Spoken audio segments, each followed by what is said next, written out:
वृंदावन बिहारी लाल की जय।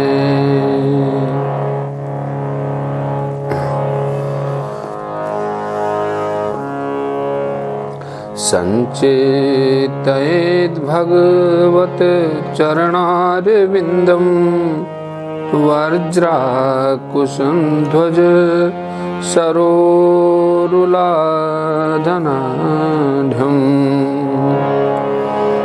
संचित्तयेद् भगवत चरणारविंदम व्रजांकुशध्वज सरोरुहलाचनाढ्यम्।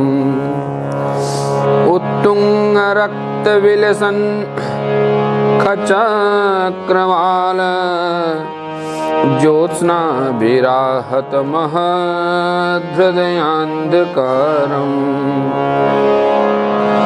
यच्छोचनि श्रुतसरित् प्रवरोदकेन तीर्थेन मूर्धन्यधिकृत इन शिव शिवोऽभूत्।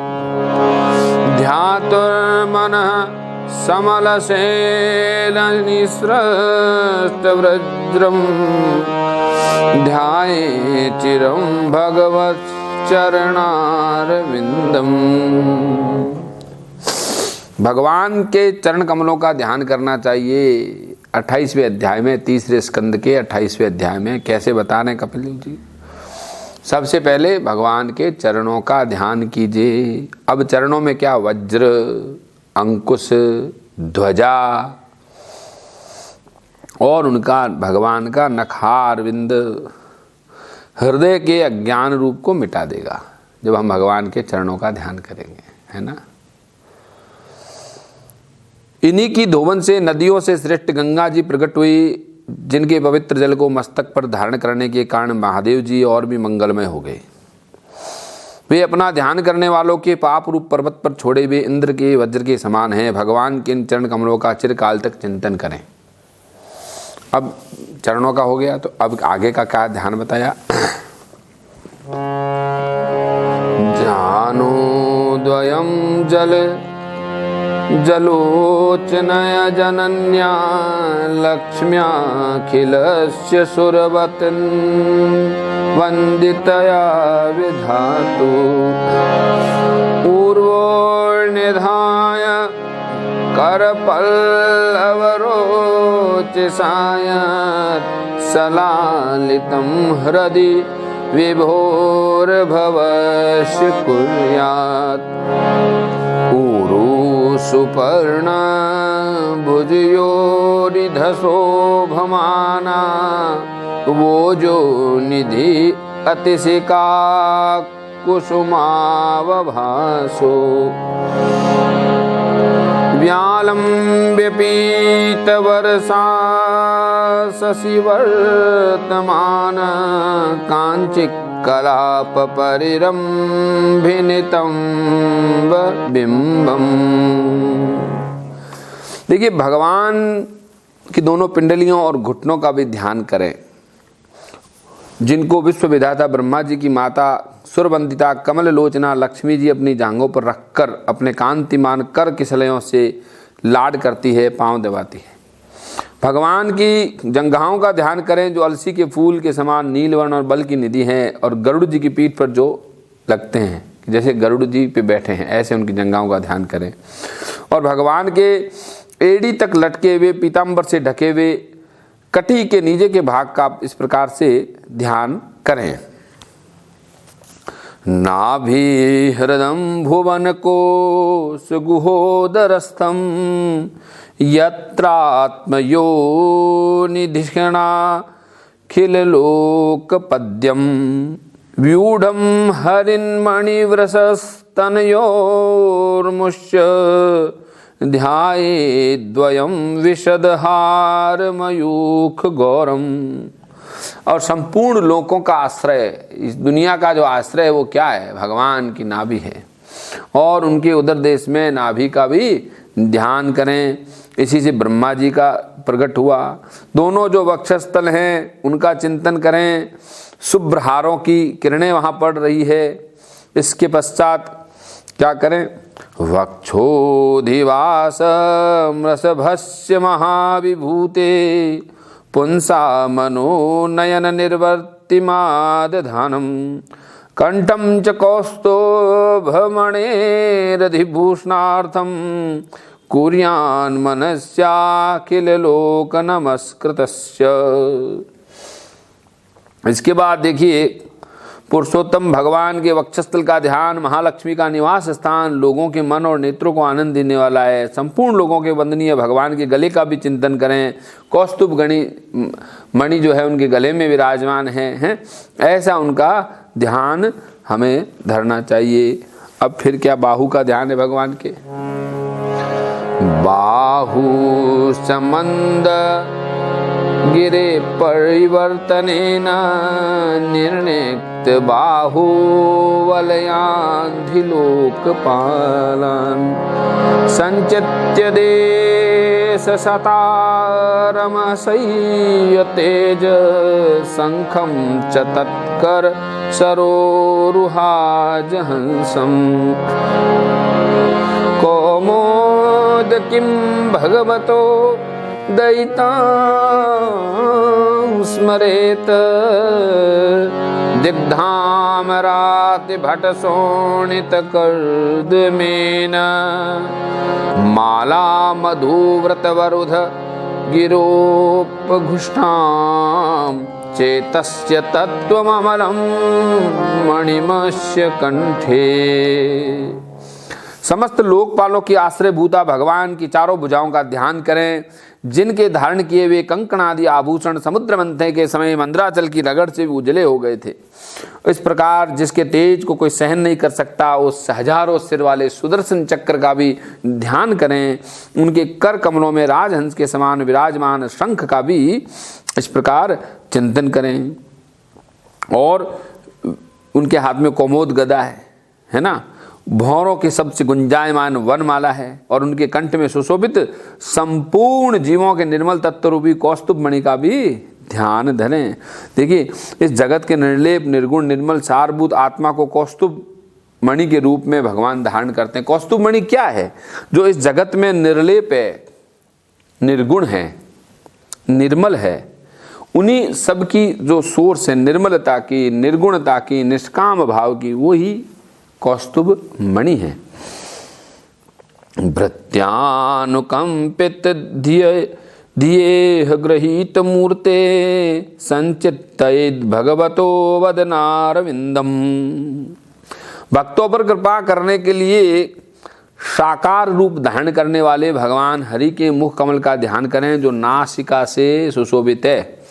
यद्विस्फुरन मकर कुंडल वल्गितेन विद्योतिताम कपोल मुदार नाशम। अब झिलमिलाते हुए मकराकृत कुंडलों के हिलने से जो कपोलों के कारण बड़ा ही मनोहर हो रहा है। उनका जो कपोल हैं, मकराकृत कुंडल है, अब वो हिल रहे हैं, उनका रिफ्लेक्शन भी उनके गालों का जो पड़ रहा है, ये है।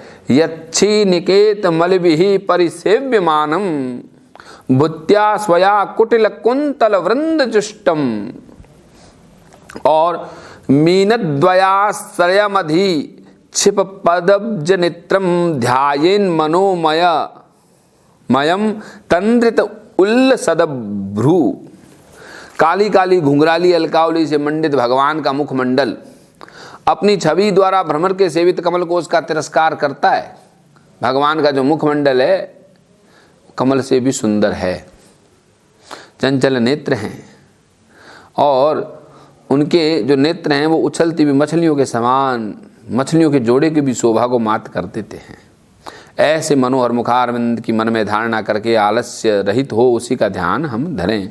तस्यावलोक अधिकम कृपयाति घोर तापत्रयोपशमनाय निशस्ट अक्षणै स्निग्धस्मिता नुगुणितम विपुल प्रसादम ध्याये चिरम वितत भावनया गुहायाम।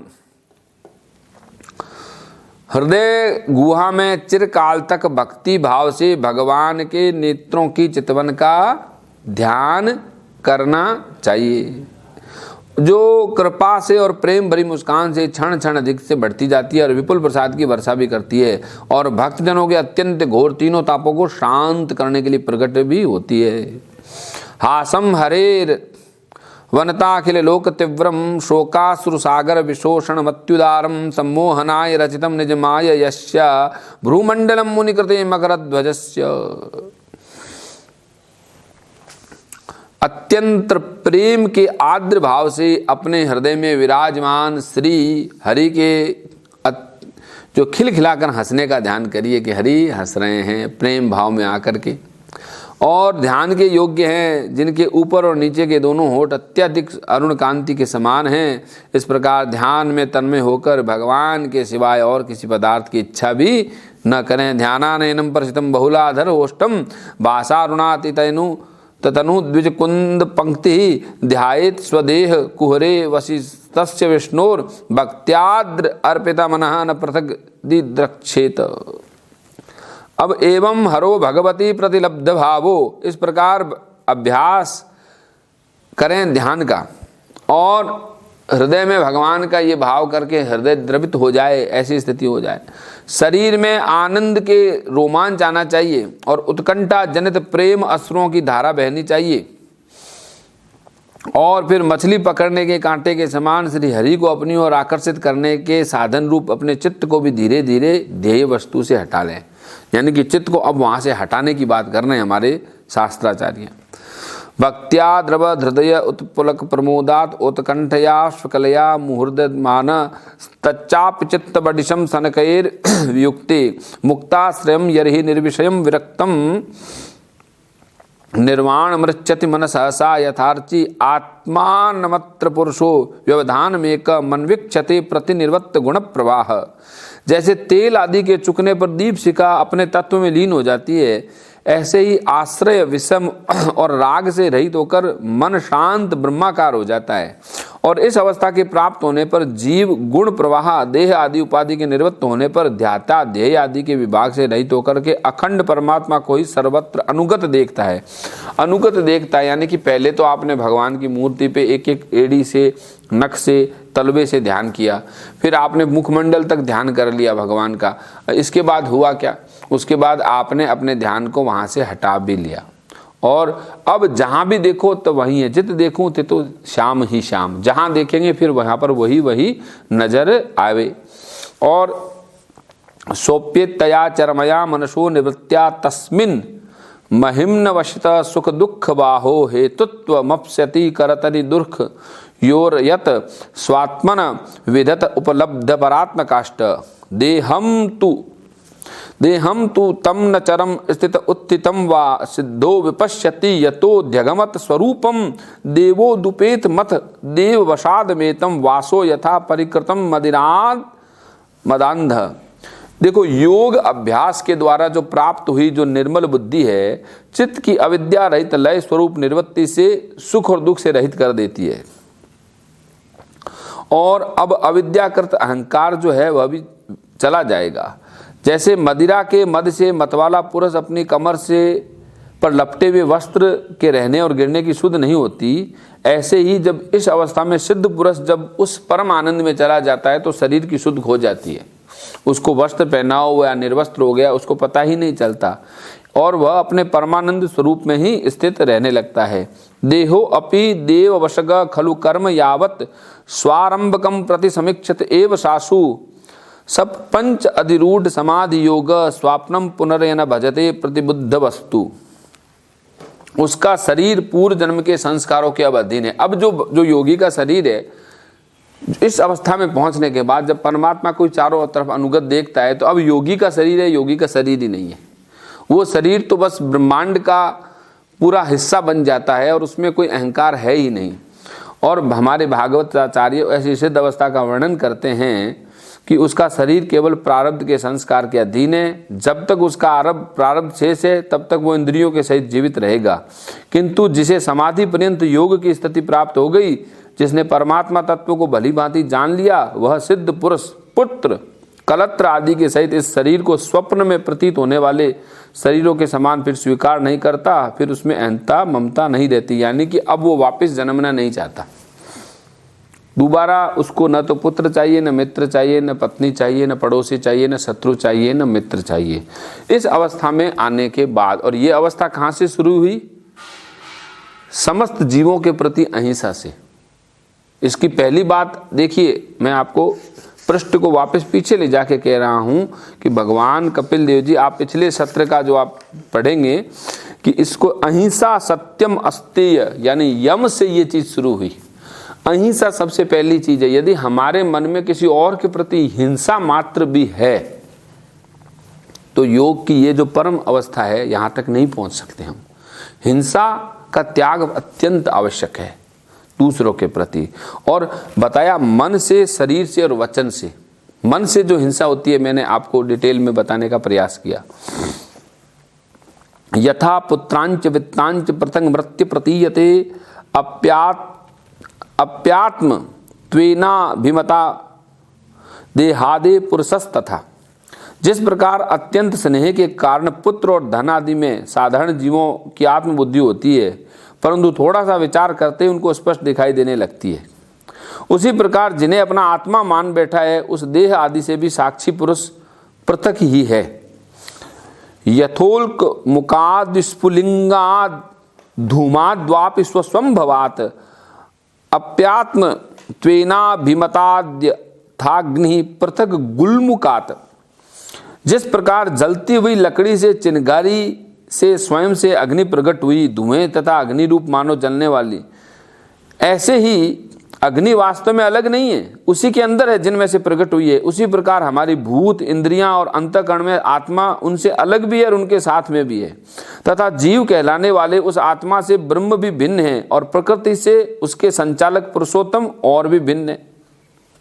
भूतेन्द्रिय मानित करणात् प्रधाना जीव संगीता था आत्मा तथा पृथक दृष्टा भगवत ब्रह्म संगीता। कपिल देव जी कहते हैं इस प्रकार से ब्रह्म है वो अलग है और पुरुषोत्तम उससे भी अलग है। अब बता रहे हैं कि कैसे अलग है। सर्वभूतेषु चात्मानम सर्वभूतानि चात्मनि इच्छिते नान्य भावेन भूतेष्व तदात्मना। ये बहुत, इसको अगर हम 100 बार पढ़ने के बाद हमको एक बात समझ में आती है तो भी उपलब्धि की बात है। अगर 100 बार पढ़े, हम पारायण करें और एक बात भी समझ में आ जाए तो ये समझ लीजिए कि ये एक बहुत बड़ा अचीवमेंट है इस पूरे जीवन का। जीवन एक तरफ और वो समझ एक तरफ। भगवान कपिल देव कहते हैं हमको कि देह दृष्टि से जरायुज, अंडज, स्वेदज और उद्भिज, ये 4 प्रकार के प्राणी पंचभूत मात्र हैं। जरायुज, उद्भिज, अंडज, अंडे में होने वाले ये जो दीमक आदि हैं, आपके शरीर के अंदर पसीने से उत्पन्न होने वाले, ये सब जितने भी जो जीव हैं इनमें पंचभूत हैं।